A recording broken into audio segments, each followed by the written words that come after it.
لیکن یوں تو نکاح جو ہے سنت ہے.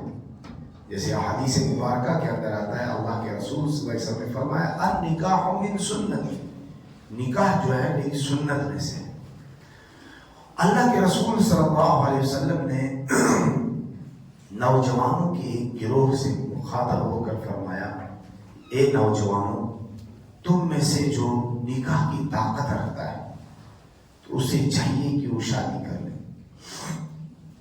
کیونکہ نکاح ہوتا ہی جوانی کے اندر ہے. تو اس لیے آپ صلی اللہ علیہ وسلم نے ساتھ بھی یہ رہبری بھی فرمائی کہ جو تم میں سے طاقت رکھتا ہو، مطلب یہ کہ جو تم میں سے عورت کے حقوق کی ادائیگی کی طاقت رکھتا ہو مالی اعتبار سے، چونکہ اس کے اوپر آپ کا حق آ جاتا ہے، آپ کے اوپر ذمہ داری ہے اس کو پالنے پوسنے کی، اس کے اخراجات کو پورا کرنے کی. تو جو تم میں سے ذمہ داری کو برداشت کرتا ہو، کر سکتا ہو، تو اسے چاہیے کہ وہ نکاح کرے. اور جس کے پاس ابھی اتنی طاقت نہ ہو تو طاقت کے آنے تک وہ روزے رکھے، تاکہ روزے کے ذریعے سے وہ اپنی خواہشات نفسانیہ کو دبا سکے اور اس کے اندر پاکیزگی آ سکے. اس بارے میں صحابہ کرام رضوان اللہ علیہم اجمعین اور بزرگان دین کے بہت سارے واقعات ہیں جو ہماری رہبری فرماتے ہیں. اور آج کی اس موضوع کے اندر، آج کا جو ہمارا موضوع رہے گا، اس میں ہم اسی بات کو پیش کرنے کی کوشش کریں گے کہ نکاح کے متعلق بزرگان دین کی، ان بزرگان دین کا طریقہ کار کیا رہا ہے. تو اس بارے میں جب ہم خلافت راشدہ پر نظر ڈالتے ہیں تو اس میں حضرت عمر رضی اللہ تعالیٰ عنہ کا ایک واقعہ ہمیں نظر آتا ہے. حضرت عمر رضی اللہ تعالیٰ عنہ ایک رات گشت کے لیے اپنی بستی سے باہر نکلتے ہیں اور ہر گھر کا چکر لگاتے ہیں، دیکھیں کہ لوگوں کے حالات معلوم کرنے کے لیے کہ کون کس حال میں. اسی درمیان کہ حضرت عمر فاروق رضی اللہ تعالیٰ عنہ گشت کر رہے تھے تو انہیں ایک جھونپڑی سے، ایک چھوٹے سے گھر سے ایک آواز آئی کہ ایک عورت اپنی بچی سے کہہ رہی ہے کہ دودھ کے اندر پانی ملا. تو یہ جو بچی ہوتی ہے یہ ماں سے کہتی ہے کہ دیکھو امیر المؤمنین رضی اللہ تعالیٰ عنہ نے دودھ میں پانی ملانے سے منع فرمایا.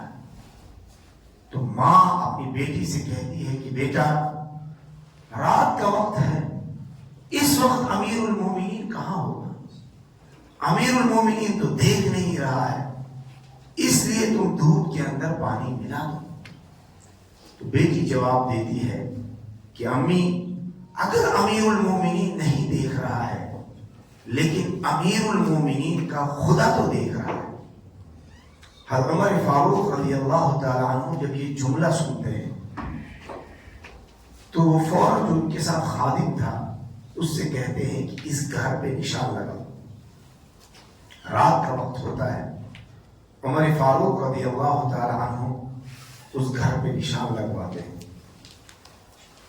رات گزر جاتی ہے، صبح امیر المؤمنین رضی اللہ تعالی عنہ اپنے دربار کے اندر اس خادم اور غلام کو بھیج کر اس گھر کی عورت کو، اس لڑکی کو بلاوا بھیجتے ہیں کہ تم جاؤ رات کو جس گھر کا پہ ہم نے نشان لگایا تھا اس گھر میں جو رہنے والی عورت ہے اور اس کی بچی ہے ان کو یہاں لے کر آؤ.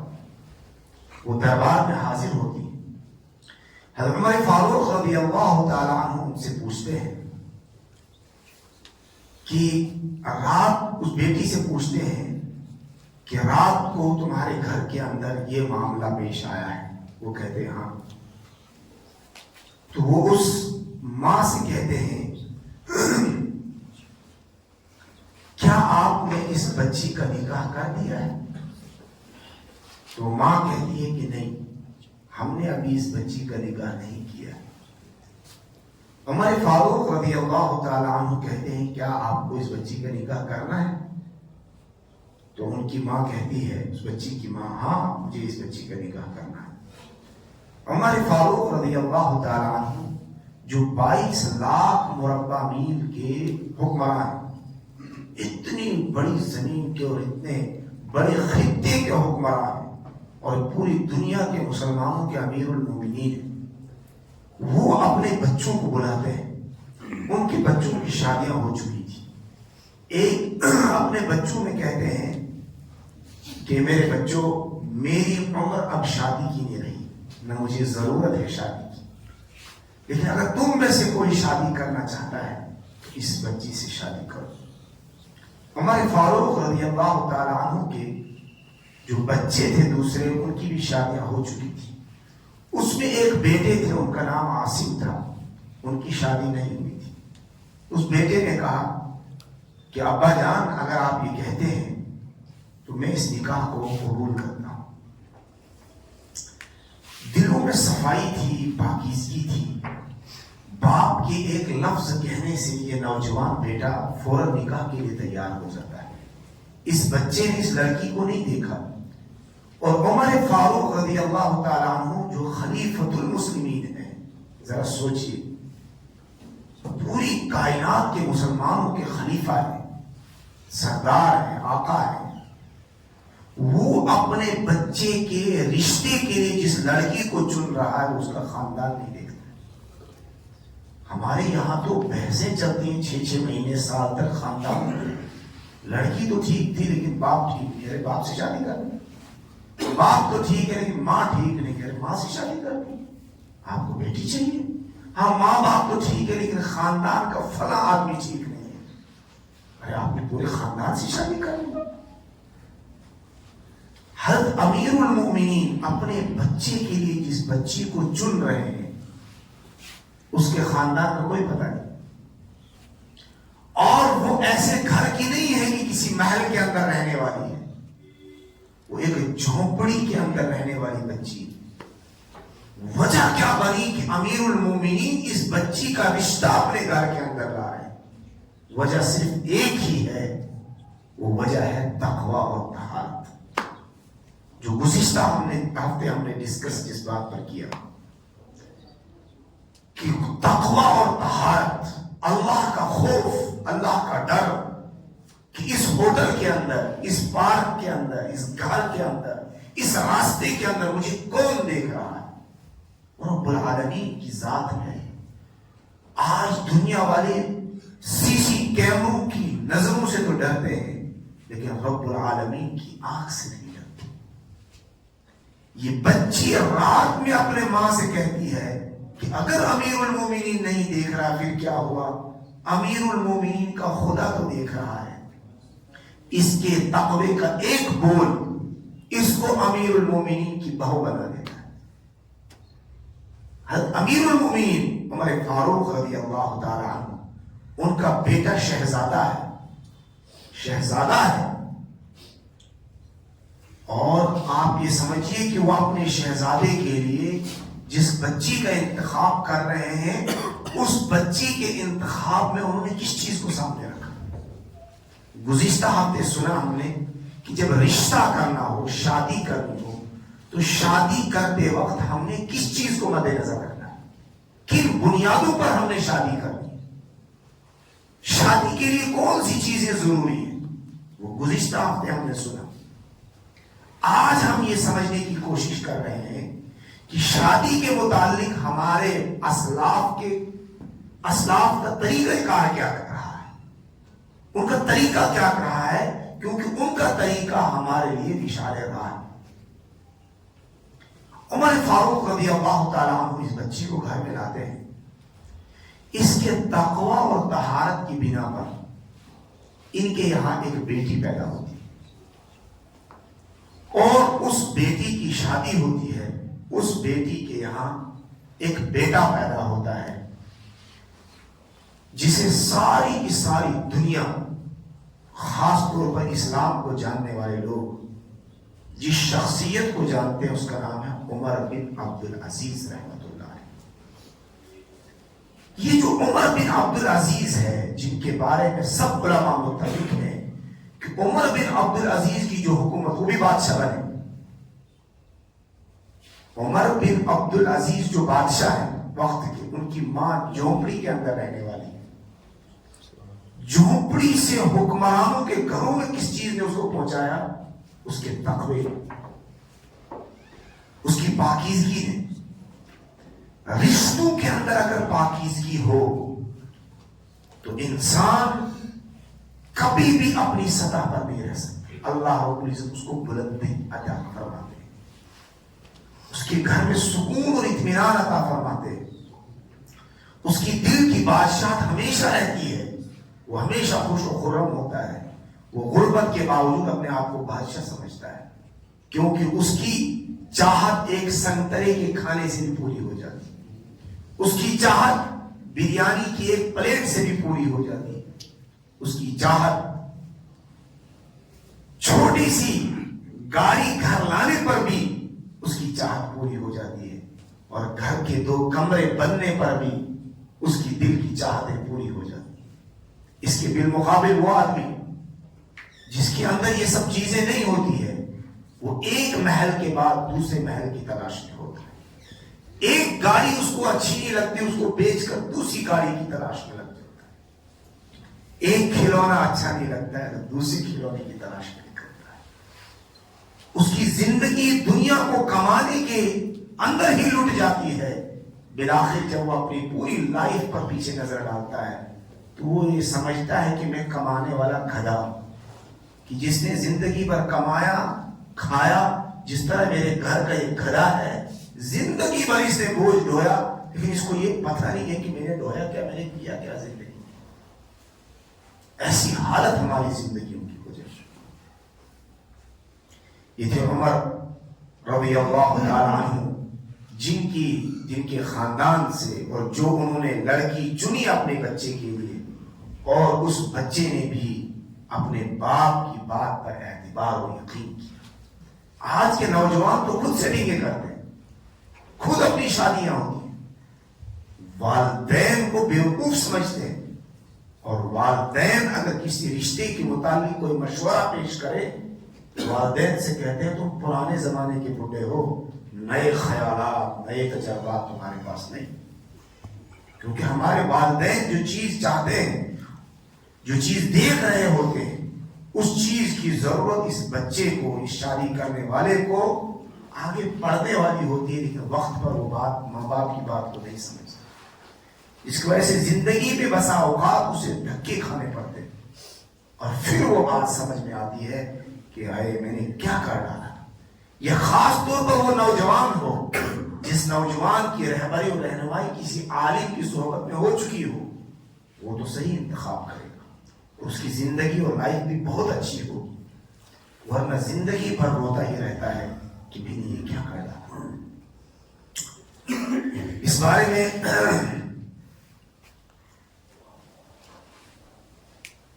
ہمیں سعید ابن المسیب رحمت اللہ علیہ کا واقعہ بھی ہمارے نظروں کے سامنے ہے کہ سعید ابن المسیب جو بہت بڑے عالم، بزرگ اور تابعین میں آتے ہیں، اللہ رب العزت نے انہیں علم حدیث کا بہت بھاری مقدار میں ایک بڑا علم عطا فرمایا. سارے علماء جانتے ہیں کہ سعید ابن المسیب کا حدیث کے اندر کتنا بڑا مقام. سعید ابن المسیب کے گھر کے اندر بیٹی ہے، ان کی جوان بیٹی ہے. ان کو رشتہ آتا ہے عبد الملک بن مروان کی طرف سے. بادشاہ وقت ہے، اور وہ ان سے کہتا ہے کہ آپ کی بیٹی کو میں اپنے گھر بہو بنا کے لانا چاہتا ہوں ولید بن عبد الملک کے لیے. ولید بن عبد الملک شہزادہ ہے. بادشاہ کی طرف سے نکاح کا، بادشاہ کی طرف سے رشتے کی آفر ہو رہی ہے. سعید ابن المسیب رشتے کو ٹھکرا دیتے. سعید ابن المسیب رشتے کو ٹھکرا دیتے. بادشاہ کو غصہ آتا ہے کہ بادشاہ نے نکاح کا پیغام بھیجا، تو اس نے بادشاہ کی نہیں مانی۔ اس جرم کے اندر سعید ابن المسیب رحمت اللہ علیہ کو 100 کوڑے مارے گئے۔ اس جرم، حالانکہ کوئی جرم نہیں تھا، لیکن بادشاہ کو یہ ہوا کہ میرے بیٹے کے لیے انہوں نے نکاح کے پیغام کو قبول نہیں کیا، انہوں نے نکاح سے انکار کر دیا۔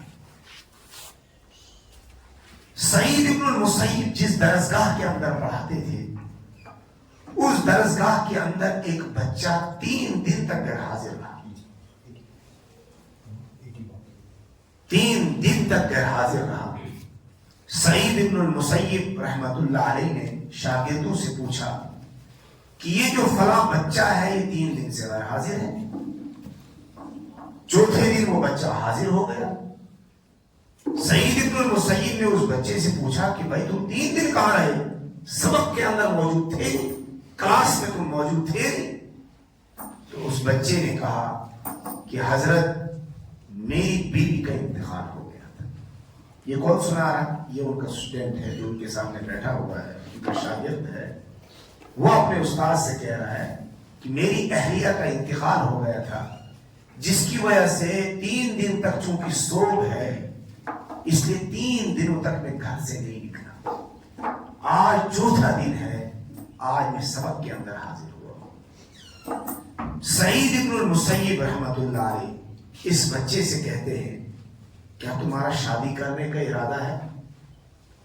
یہ بچہ کہتا ہے اپنے استاد سے شادی کا تو مجھے ارادہ ہے، لیکن پورے مدینہ المنورہ میں مجھ سے غریب کوئی نہیں ہے، اس لیے مجھے لڑکی کون دے؟ پورا مدینہ المنورہ میں مجھ سے غریب کوئی نہیں، مجھے بچی کون، مجھے بیوی کون دے گا؟ سعید ابن المسیب رحمت اللہ علیہ ان سے کہتے ہیں کیا آپ نکاح کے لیے تیار ہو؟ وہ کہتے ہیں ہاں میں شادی کے لیے تیار۔ سعید ابن المسیب رحمت اللہ علیہ اسی مجلس کے اندر اپنی بیٹی سے اپنے شاگرد کا نکاح پڑھا دیتے ہیں۔ یہ وہ بیٹی ہے جس بیٹی کے لیے بادشاہ نکاح کا پیغام دے رہا ہے، اور سعید ابن المسیب رحمت اللہ علیہ اس پیغام کو ٹھکرا رہے ہیں، اور یہاں اس شاگرد کے پیغام کو اور اس شاگرد کے لیے یہیں سے نکاح کی آفر کر رہے ہیں۔ وجہ کیا ہے؟ سعید ابن المسیب رحمت اللہ علیہ نے یہ نہیں دیکھا کہ یہ بادشاہ ہے یا فقیر ہے۔ سعید ابن المسیب رحمت اللہ علیہ نے دیکھا یہ کہ یہ بچہ کتنا متقی اور پرہیزگار ہے، جو کہ جو شاگرد ہوتا ہے استاد کے سامنے اس کی لائف ہوتی ہے، اس کی حرکات سکنات ہوتی ہے، استاد اپنے شاگرد کے بارے میں جانتا ہے۔ اور آج کل کے شاگرد تو الگ ہیں جو 2 گھنٹے کے لیے اسکول کالج میں آتے ہیں، ہم ان شاگردوں کی بات کر رہے ہیں جو رات دن استادوں کی صحبت میں رہتے ہیں، جیسے مدارس کا نظام خاص طور پر۔ تو استاد کے سامنے ایک لائف ہوتی ہے بچے کی، پوری لائف۔ تو سعید ابن المسیب اتنا بڑا فیصلہ اپنی بچی کے بارے میں فرماتے ہیں اور اس بچے سے نکاح کر دیتے ہیں۔ یہ بچہ سبق ختم ہونے کے بعد جو وہیں کے قریب میں ان کا گھر تھا وہاں کی طرف جاتے ہیں۔ شام کے وقت ان کے گھر پر آواز ہوتی ہے، دستک ہوتی ہے۔ یہ بچہ جس کا نام عبداللہ ہے، یہ سوچتے ہیں کہ اس وقت میرے دروازے پر کون آیا؟ یہ دیکھتے ہیں، دروازہ کھولتے ہیں تو دیکھتے ہیں کہ میرے استاذ ہیں سعید ابن المسیب رحمت اللہ علیہ ہیں۔ یہ فوراً گھبرا جاتے ہیں اور کہتے ہیں کہ میرا استاد تو کبھی باہر نکلتا ہی نہیں ہے، وہ تو کسی کے یہاں جاتے ہی نہیں ہیں، وہ تو صرف اپنے حدیث کے درس کے ساتھ تعلق رکھتے ہیں اور مسجد کے ساتھ عبادات کے ساتھ تعلق رکھتے ہیں، ہمارے گھر کے اندر کیوں آئے؟ تو دیکھتے ہیں سعید ابن المسیب رحمت اللہ علیہ ان سے کہتے ہیں کہ بیٹا آج تمہارا نکاح ہو گیا تھا، میں نے مناسب نہیں سمجھا کہ تم اپنی بیوی کے بغیر رات گزارو اور اپنی بیٹی اس کے حوالے کر کے واپس گھر چلے آتے ہیں۔ یہ بچہ چونکہ روزے سے ہوتا ہے، کس سے ہوتا ہے؟ روزے سے. تقوی دیکھیے, طہارت دیکھیے. سعید ابن المسیب نے ایسے ہی چنا نہیں اس بچے کو. یہ بچہ اس دن بھی روزے سے ہوتا ہے.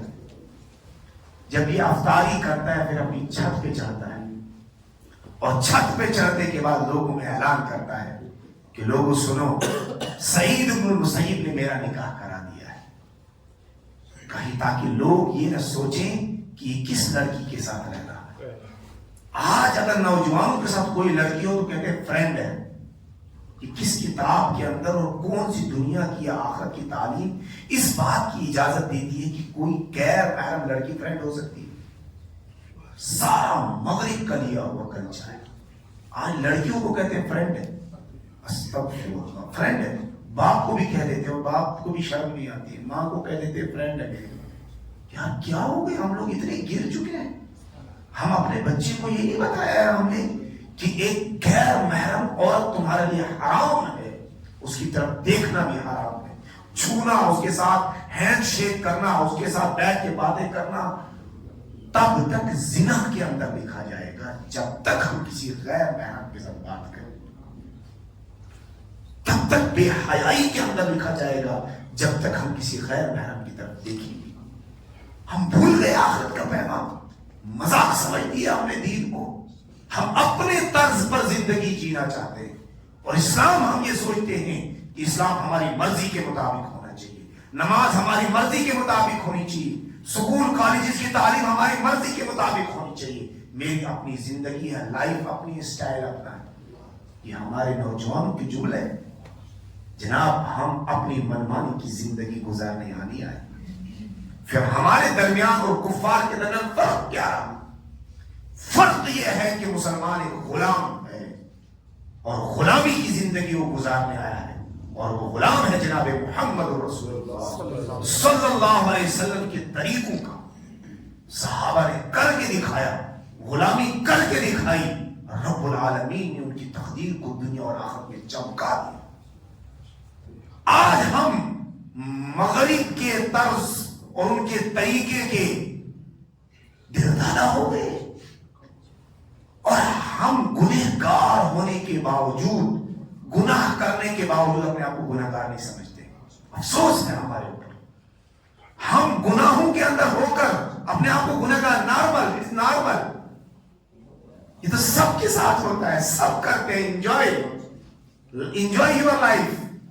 یار ہم تو انجوائے کرنے, آپ روک رہے ہو, مولوی ہو, اسی لیے ہمیں بلایا تھا یہاں پر.